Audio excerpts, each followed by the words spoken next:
Coming up in the next hour, government releases more than 60 million cedis for food supplies to colleges of education across the country. Worrying statistics as over 7,000 ex-convicts return to jail, according to latest data from the Ghana Prison Service. Residents of communities under the Denchimboa district of the Eastern Region reject siting of mining concessions in the area. And in Kenya, about 2,000 police officers declared mentally unfit to work due to rising cases of depression and suicide.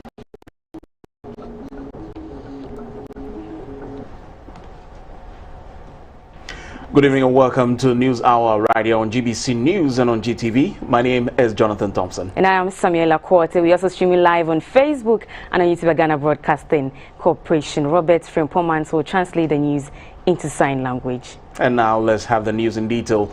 The Minister for Education, Dr. Yao Osei-Duchum, says the government has made payment of 67 million cedis to the colleges of education in Ghana to cater for the feeding of teacher trainees. This follows calls by the National Conference of Principals of Colleges of Education, Ghana, to discontinue feeding trainees due to huge debts owed by the government. The Executive Secretary of National Conference of Principals of Colleges of Education, Dr. Harriet Amui, on Tuesday, April 19, 2022, directed that teacher trainees must start to fund their own feeding from May 8 if funds are not made available to them.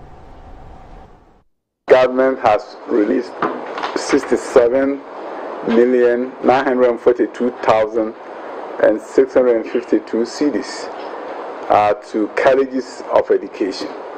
I know you may have read the media reports. There were many calls on us to respond to concerns of Trenkoff, and wanted to take advantage of your presence here to let the country know that the President of the Republic, the Finance Minister, and all those who have worked hard to ensure that various promises made to colleges of education are carried through has once again delivered on their promise, and that is why this amount has been released to colleges of education. In the Eastern region are on a manhunt for one Kofi Aqua, who is alleged to have led an illegal demolition exercise at Pampaso No. 1, a community near Tichamante on the main Accra-Kumasi highway. According to National Disaster Management Organization, NADMO, 58 residents of the Pampaso No. 1 have been rendered homeless following the demolishing of over a dozen houses in the community by land guards. NADMO says its assessment of the situation established 15 houses which were demolished. The said illegal demolition infuriated community members who spontaneously moved to block the main Accra-Kumasi highway to express their outrage. Eastern Regional Police Public Relations Officer DSP Ebenezer Tete says the police have since taken control of the situation. DSP Tete called on residents to remain calm and try to ensure justice.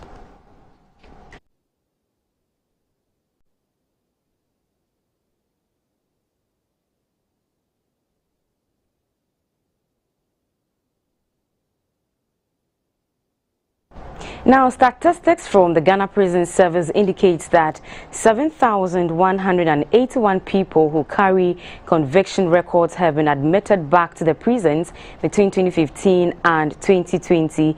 The report says the phenomenon of recidivism has been rising since 2015, even though there was a drop in 2020.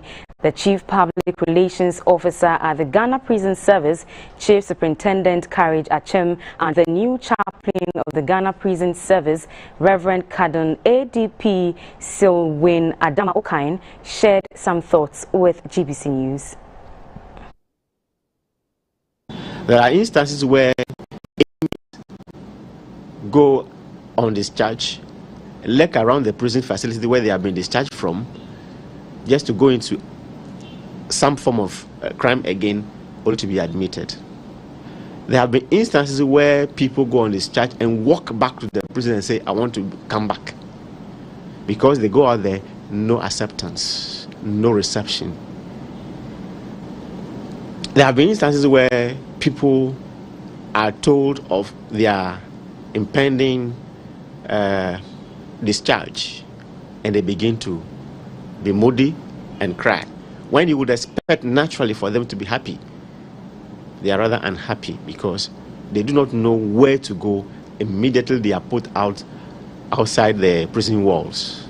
So these are some of the factors that I think as a nation we need to look at again if we really mean to make our more reformative and turn our prison inmates productive and law-abiding citizens. When our own people go to prison and come back, let's at least try as much as possible to accommodate them. Let's receive them into our folds. Because if we don't, I bet you there is one category of persons that may be ready to accept them, and that is the category of criminals. We as religious people, as Christians, we start the reintegration and rehabilitation in the prison before they go out. So before they go out, they have received so much training, so much insight to what to expect outside. Some of them have been in the prison for years, and so if you don't help them to reintegrate into society, they will not be able to fit into society. That's why they come back. So we have a lot of programs. Even churches are employing ex-convicts, and it's something that is so important. And we still say with the prison service, which had inducted into office a new chaplain general, Reverend Canon ADP Selwyn Adama Okai, to steer the religious affairs of the service and provide spiritual counseling and guidance to both officers and prison inmates. The induction took place in Accra.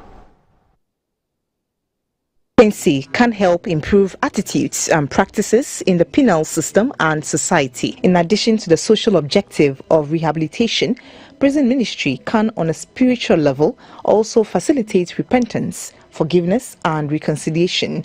The underlying objective is holistic restoration of human beings. Chaplains can help restore hope in prisoners who have lost hope in the future of their lives. The newly inducted Chaplain General, Reverend Canon ADB Selwyn S.A. Okai, has the responsibility to help make prisoners better human beings before they come out of incarceration. Showing appreciation, he called on all to come on board and help inculcate good habits in the inmates during their stay in confinement. They carry out this mantle humanely, with vigilance and fortitude, to transform the prisons in Ghana into highly efficient correctional facilities managed by well-trained and motivated staff, including chaplains and imams.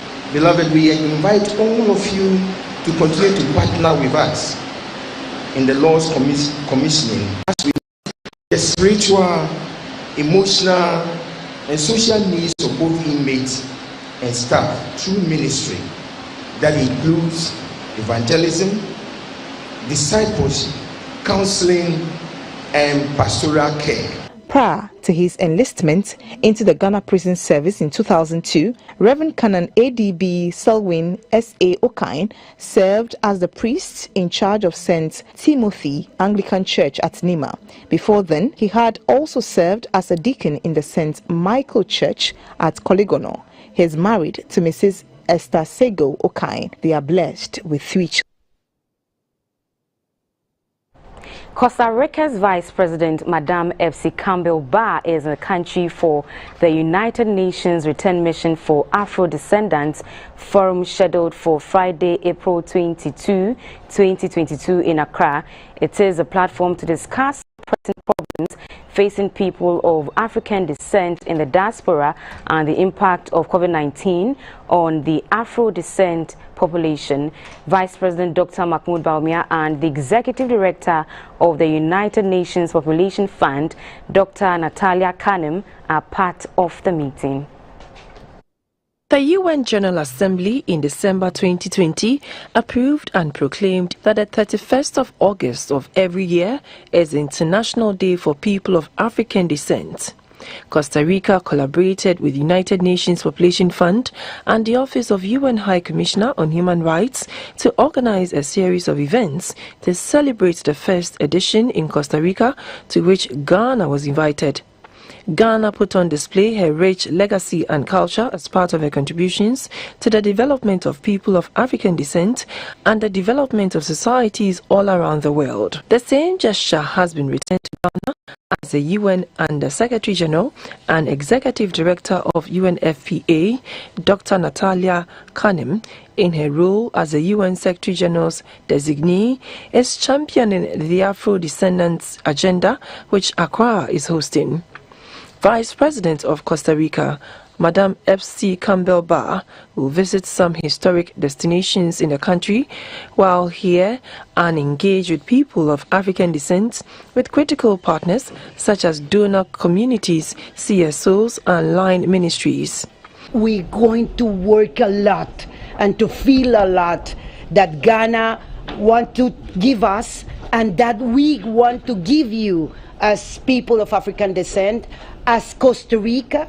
The Executive Director of UNFPA, Dr. Natalia Kanem, said her outfit will leverage on new technologies and new media to deploy innovative programs targeted at Afro-descendants, especially women and girls. It is especially to help restore and preserve their rights, dignity, equality, sexuality, and fertility to realize their potentials. This is a moment where every child of African descent can take great pride in their heritage, can know that Africa is on the stage leading, to make a space for women farmers to finally have that sense of safety and security. Key expectations from the forum will be an understanding of pertinent international conference on population and development thematic areas requiring high-level commitment and resolution, and potential trade and investment opportunities for the mutual benefit of people of African descent, particularly women, within the strategic framework of the African Continental Free Trade Area. Recommendations have been made to the Public Procurement Authority, PPA, to stop operating in silos and instead harmonize the operations of public procurement officials with a standardized code of ethics to enable practitioners to exhibit professionalism. This was captured in a report launched in Accra by Imani Ghana, tagged "Is the Public Procurement Public System Hurting or Saving the Public Purse?" A report by Adako. It is said that procurement is a development tool whereby spending is market. However, if there are bottlenecks in the implementation of the Public Procurement Act, the development of a country could be derailed.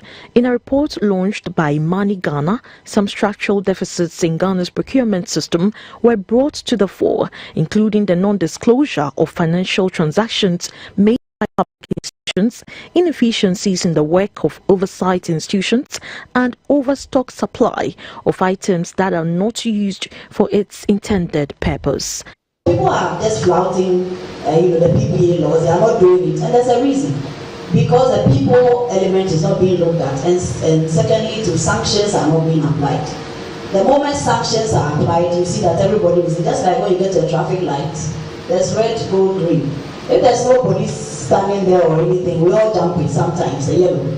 But if something will compel you and you will be fined, nobody would, actually jump the traffic light. According to a research consultant at Imani Ghana, Mr. Daniel Asari, the irregularities in Ghana's procurement could be attributed to the abuse of the Public Procurement Act, which always results in the irregularities in the procurement system.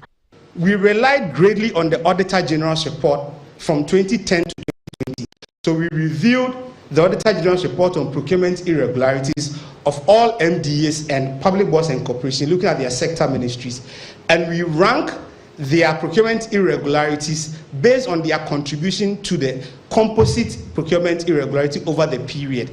Among the recommendations made by Imani is the setting up of a financial administration court by the Chief Justice and work with independent professional groups to develop an ethical code to guide the procurement practice.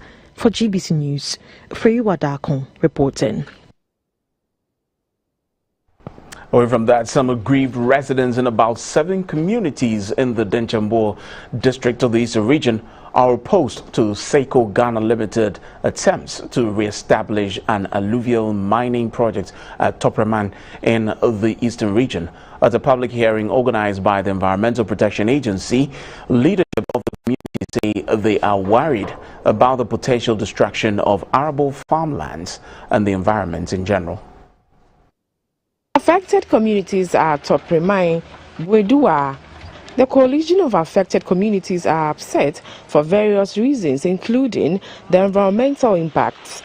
At the public hearing organized by the Environmental Protection Agency, all the major stakeholders presented their views and inputs for consideration. The residents say some affected people were not properly resettled and compensated by the same company some years back when they used to operate in the community.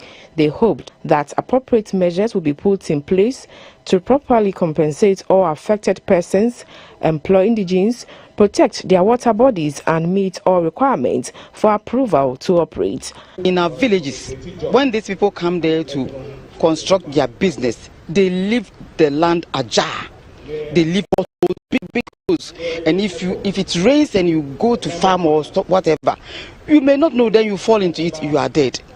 And these people are not helping us. When even they employ our children, our youth, not quite long time, any mistake they do, they sack them. What a little thing they do, they sack them from the business. Just that they are trying to convince them that when they came to do the project there, they employed our youth. Kaku Ghana Limited, I'm buy say I'm buy mining. I'm say maybe swakakra buy me many kakra na me ba no. Na insu bi say brim na that ni edware. I'm buy mining na enye hwe.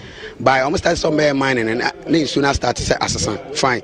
I'm buy na so emebunu na e wo krum no ye nyamfa so bi enfri so.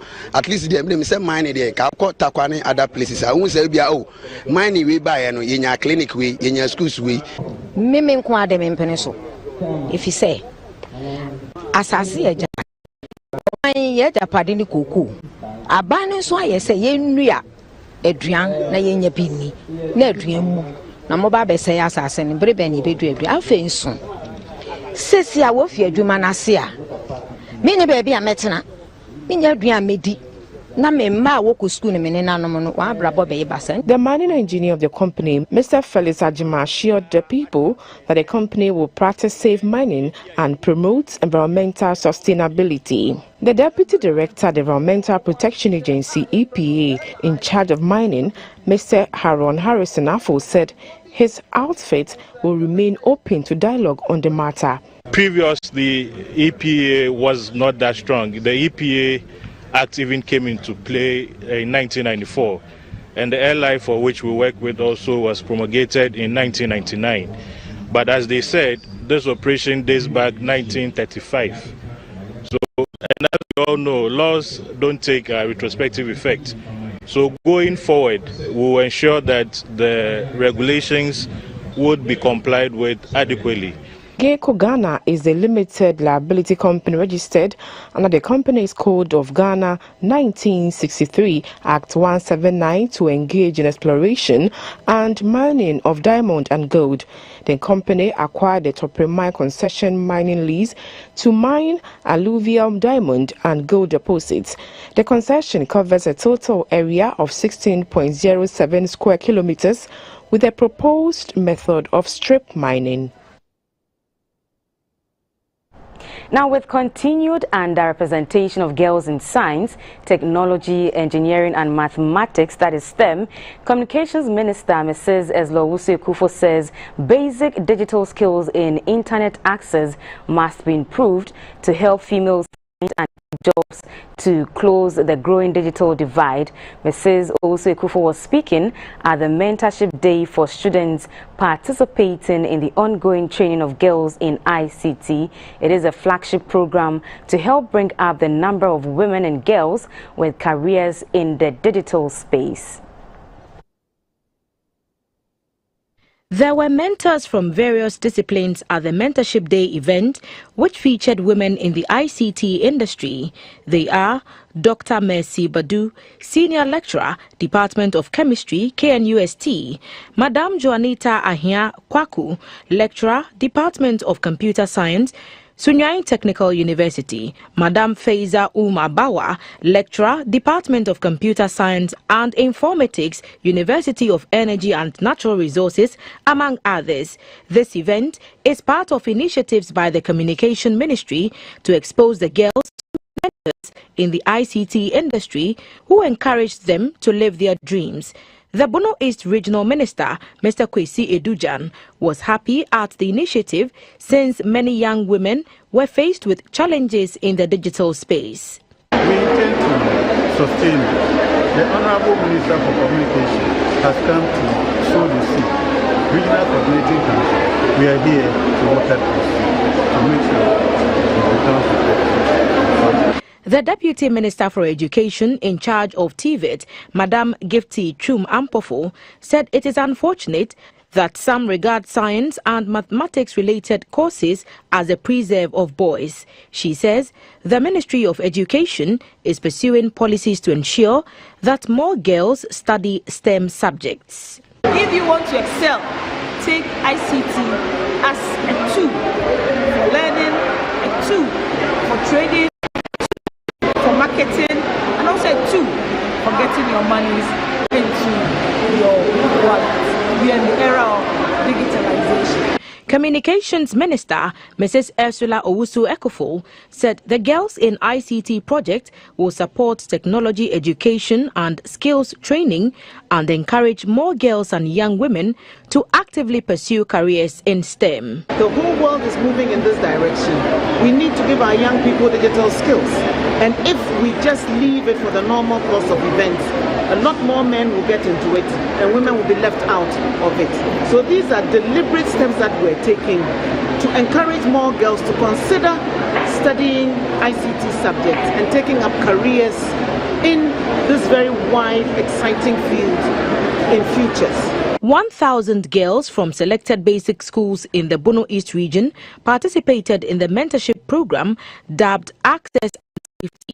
The Girls in ICT is an initiative of the International Telecommunications Union, ITU, to encourage girls to opt for careers within the information and communication technology ICT sector.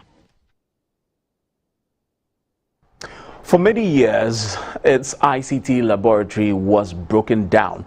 Today, the Osu Ringway Estate Basic School can heave a sigh of relief with a new ICT center. The center has been opened with calls on the school authorities to ensure that the facility is maintained and the intended purpose is achieved. Information Communication Technology ICT is an integral part of the modern society connecting people and businesses.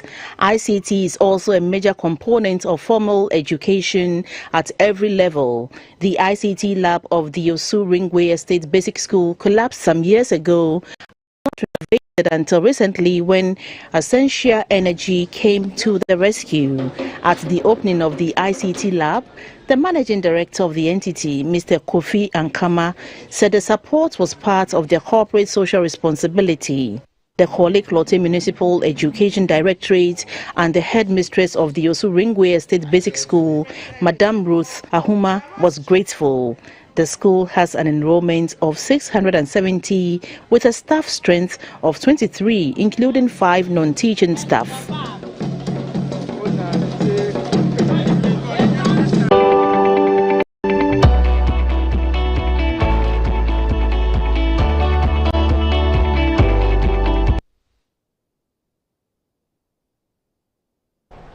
Now, food is an integral part of culture. While culture is defined as a people's way of life, the favorite foods of a group of people and they are prepared define that culture.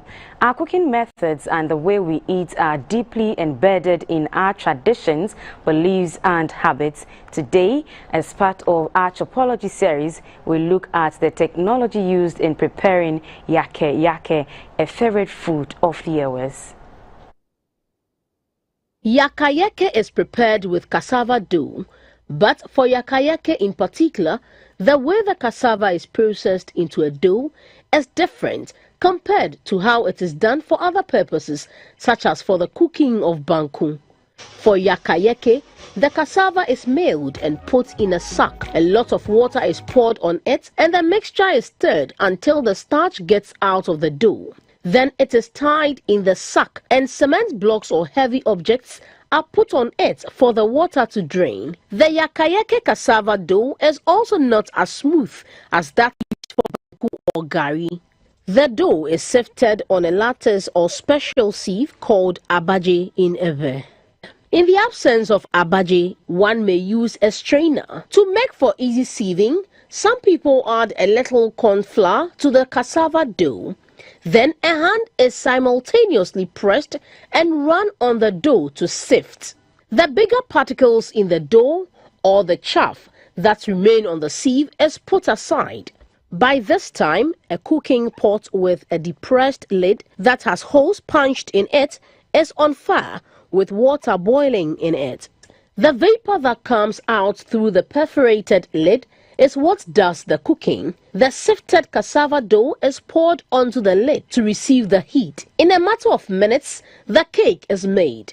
The texture of the raw cassava yake is different from that made of cassava dough and corn flour put together. The type made of a combination of cassava dough and corn flour is less adhesive. Yake goes with various soups including amadechi, or green leaf soup, or akpadechi, which is fresh tilapia light soup.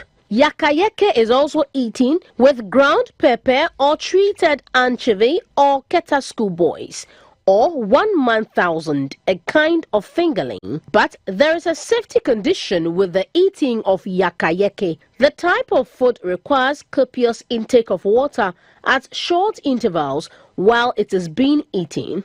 So, always remember to have water by you when you are eating yake to avoid choking on it intermittently. The type of food is also commonly eaten in Côte d'Ivoire and Togo.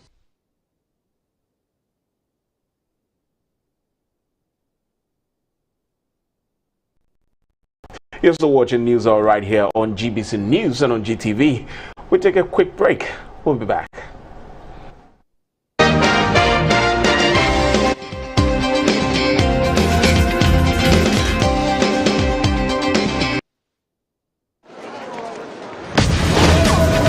Let us tell you the truth, it's not the magic that make your dream come true. It makes you achieve, but it's your hard work and your persistence. That's the way you will succeed. Dream the big goal, get up and do the road. Let us see you roll, but it's a long way to go. Vitamin will help you walk that extra mile. If you don't have enough energy when you find yourself lost in weary, don't worry. If your stomach is empty, then you're far from wealthy. Eat up, come on. Let us be your friend. This advert is FDA. Hey, tell me more. Tell me more. Hey, tell me more. Tell me beer. They ma worry me. Watch me, you come 1 week, Mr. Community. Oh.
Good evening, welcome to Business, brought to you by Quick Credits and QNet. Ghana's economy grew at its fastest pace in 2 years in 2021, following an impressive performance in the fourth quarter. Gross domestic product rose 5.4% last year from a revised 0.5% in 2020, when movements were restricted to curb COVID-19 spread.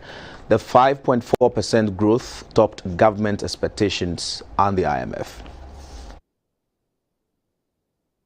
Ghana's economy has seen consistent growth after contracting in the second and third quarters of 2020. GDP grew 7% in the fourth quarter of 2021, compared with a revised 6.5% in the previous quarter.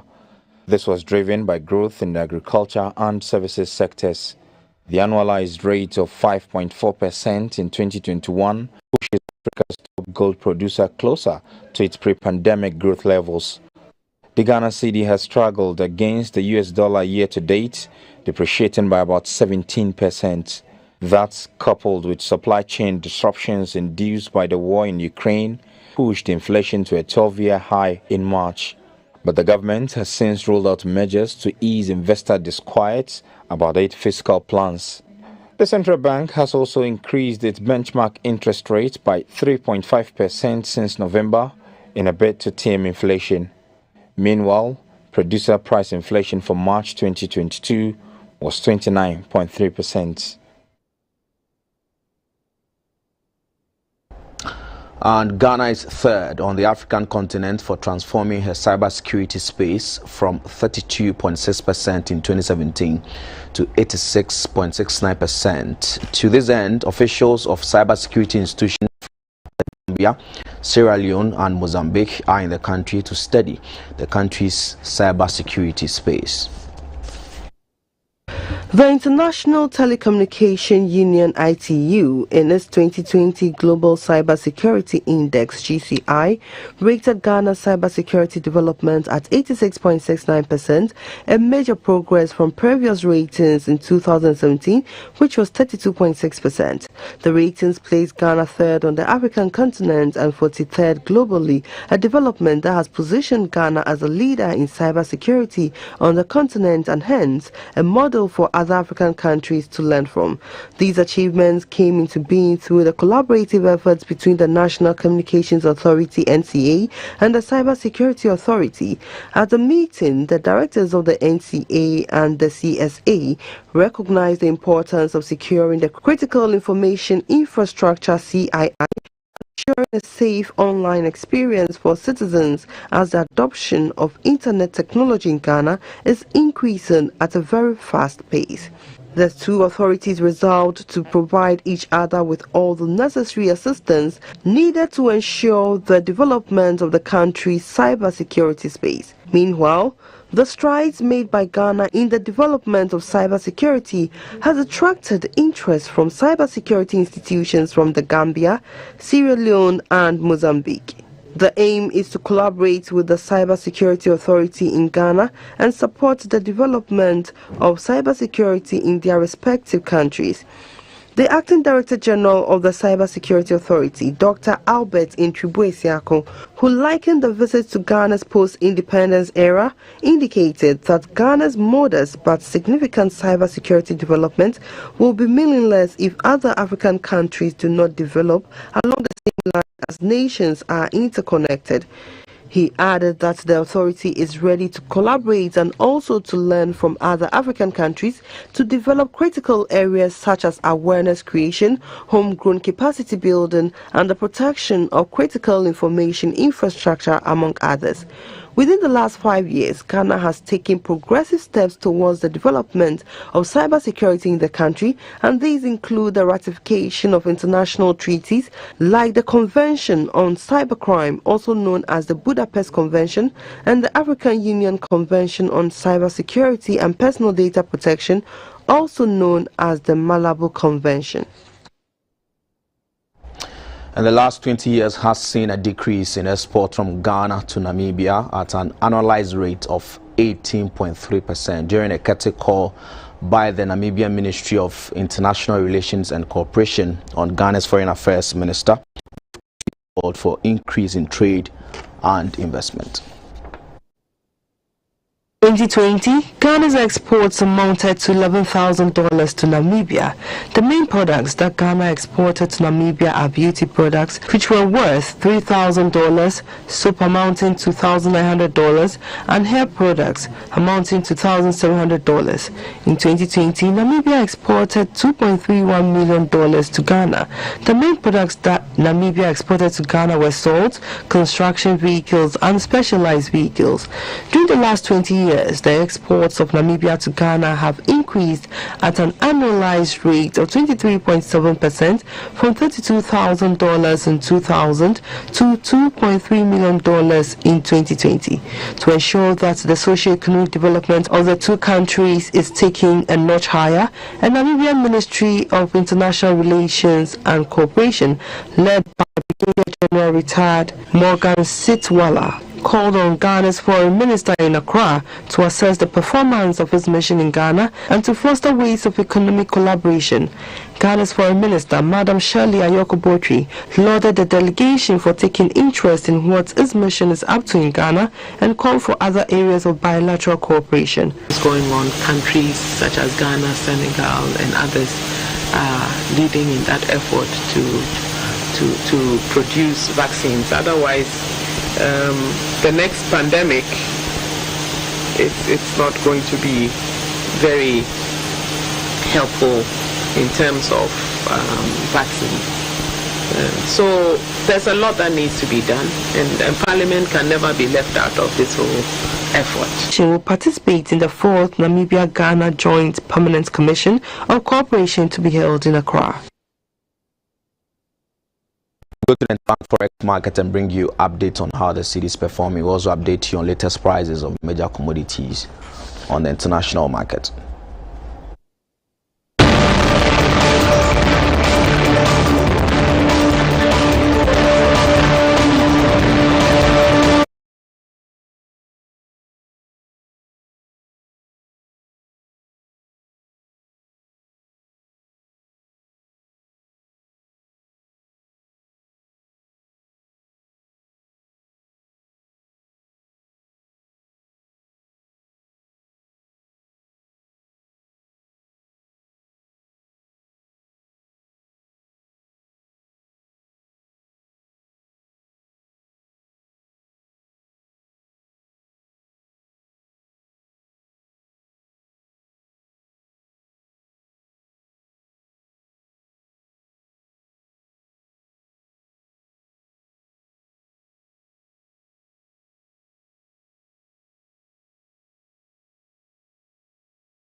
Credits and QNet. The news continues after this break. Stay with us.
with Mabel Anna. Let's do some to our first story. Consumers of fossil fuel-based energy are being advised to adapt to new forms of energy as the world transits to green and cleaner energy. They are also on alert to make an effort to conserve and use electricity efficiently. The Director of Renewable Energy Association of Ghana, Mr. Enoch Ajipon, gave this advice in an interview with GBC News in Accra. He recommended the use of simple forms of transport like biking to cut down on energy-related costs. The message you'd want people to have is, how do you conserve? How do you ensure that you're able to adapt? How do you ensure that you're able to have a certain level of transition even in the energy space in a way that is relevant and useful? So there are lots of talks about conservation or mitigating climate change and its effects and things of that sort. And really for us in Africa, one of the things that comes out to play, you should think about the fact that maybe we have the abundance of sun for which we can have solar energy from it, or we have a lot of raw material out there that can be converted to have waste to energy. How do we think about it? Do we also look at biking as a possibility for moving around? And particularly for me, the students here on campus, they move from one short distance to another. But sometimes people think, hey, because I have the car, I should drive it through. That really is not saving you any fuel economy. Because to a large extent, even if you're considering that aspect of energy, right, where you have to move and you have to use fuel, where the fuel is petrol or diesel, and the prices are skyrocketing. Non-payment to natural gas companies for the supply of gas to thermal plant is being addressed as the suppliers are now receiving scheduled payment. Deputy Energy Minister said the payments will become regular if government continues its efforts at enhancing the Electricity Company of Ghana's revenue collection. October 2020, government began piloting the natural gas clearinghouse with the aim of instituting a mechanism for the equitable distribution of gas sector revenue to players along the value chain in the face of the challenges confronting revenue collection on the consumer side of the chain. For the first time in history, gas sector companies are benefiting from continual payments for services rendered.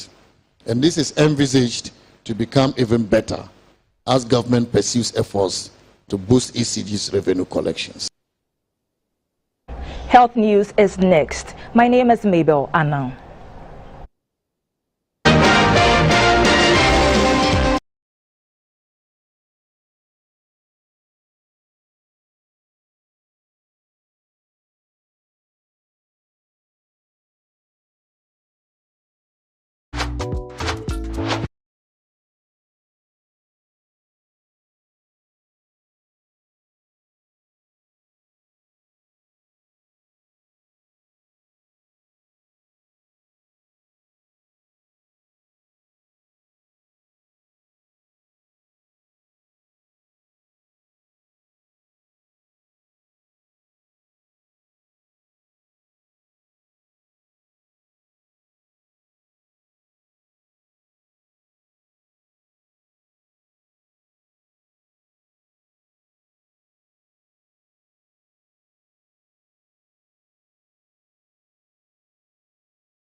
Time now for health, brought to you by Lufat, Tobingo's premium gift to Africa. Now, the use of cannabis or marijuana for recreational purposes is illegal in Ghana. Use for health and industrial purposes was, however, decriminalized in 2019. Today, across the globe in all countries where marijuana use is approved, cannabis users will be lightened up to celebrate 420, an annual event which takes place on 20th April or 420 in the American date format, is observed in celebration of cannabis use, while also campaigning for it to become legalized in parts of the world where it is prohibited. Proponents of the herb, widely known as weed, argue that cannabis is effective in reducing anxiety, inflammation and pain, cells, among other health benefits, but opponents advise against its use, citing studies which have linked marijuana use with a higher risk of psychotic symptoms, including delusions, disorganized thinking and speech, and hallucinations. Here is a news desk report on the occasion of 420 or April 20 this year. The debate on whether or not cannabis use is wise or otherwise has raged for years, even though entrenched positions appear to be easing in recent years as more countries decriminalize its use. Clear lines are drawn by many on what is legally permitted for cannabis to be used for. Those that swear by it make references to its numerous benefits in the area of medicine, such as controlling nausea and vomiting caused by cancer chemotherapy, slowing tumor growth, relaxing tight muscles in people with muscle cirrhosis, and stimulating appetite and weight gain in persons with cancer and AIDS. Industrial uses, especially in the hair industry, are also widely documented. On the other hand, other health experts warn that while marijuana may be less dangerous than tobacco to lung health, the harmful effects of smoking marijuana shouldn't be ignored, as the smoke contains many of the same harmful chemicals as tobacco smoke. They say inhaling marijuana smoke causes your heart rate to speed up, forcing your heart to work harder. Even as the two opposing views continue to weigh the pros and cons of cannabis use for any reason, the annual 420 event remains a notable date on the calendar of cannabis users. 420 is a slang term or a kind of code word referring to marijuana or marijuana use. Due to this association, 420 is also used as the name of an unofficial holiday that marijuana enthusiasts celebrate by using marijuana. It is sometimes called Weed Day. While 420 is widely used in common vernacular in reference to the date of the event, it also relates to the origin of the observance, the history of which can be traced back to the early 1970s in California. It's widely believed that 420 owes its roots to 5 Californian high school students, Steve Carper, David Radix, Jeffrey Noel, Larry Schwartz, and Mark Gravich. The story has it that in 1971, the 5 San Rafael High School students devised a secret code which they used to indicate to each other that they would meet later in the day to smoke cannabis. After saying 420 to each other in passing in their school hallways, they would then meet at 4:20 p.m. in order to smoke the herb. On the African continent, Malawi, Zambia and Lesotho and South Africa are among countries that have decriminalized medicinal cannabis use. The economic potential of the medicinal and industrial cannabis industry has been one of the main reasons for the change in legislation in these countries. But some health experts have warned against the legalization of cannabis in Ghana, saying the health risks far outweigh its financial benefits. The use of cannabis or marijuana for other purposes other than health or industrial in Ghana is still illegal. And that's it for health, brought to you by Lufat, Tobingo's premium gift to Africa. International news is up next.